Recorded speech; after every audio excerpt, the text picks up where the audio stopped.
镜头来关心家己，这风台造成的灾情也是有真济也未处理煞，家己也有400多支电火条啊爱修理。这沿海田区亲像是义德乡，也有8庄仔头也刚伫停电。也那欢乐乡是这起啊落了，损失超过7成。豪风车登去的电火条啊，都伫鱼池内底。嘉义义德乡沿路拢看到这种情形。义德乡全乡22村，也有8村停电，占全乡的1/3。新店村就是其中之一。主风台刚到今天的第7天都没有来电，所有冰箱的东西都坏掉。2、3天的时间内呢，台电能够继续加派一些人力来帮我们所有的这个村落都给复原。村内有真侪厝顶拢歹去，只好用篷布先甲砍掉咧。歹去的重要物件无得修理，也无得来煮食。3顿仔靠慈善团体所捐赠的物资也有食物。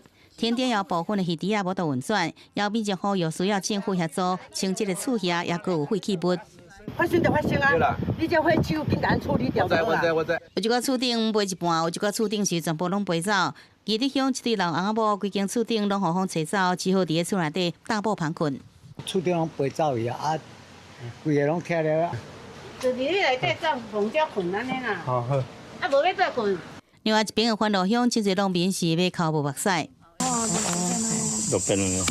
规涂骹拢是靠上落落来的鱼啊，加起树是东倒西歪。农民讲，这是40年来上凄惨的一摆。农会有估，欢乐乡鱼的农损有7成以上。那台风之后，这2天又非常大的这个好大雨所以接二连三的摧残。农会协助农友完成灾损的申报，也经由补价收补这方式协助农民。另外，热心的民众也赶紧来斗3工。慈善团体发起的摒扫受灾民众家园，还有学校的活动，扣掉已经报名187人，也有未少民众是家己开车来，估计有500人来斗3工。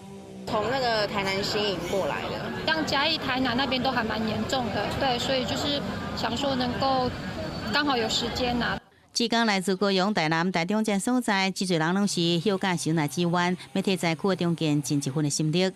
记者综合报道。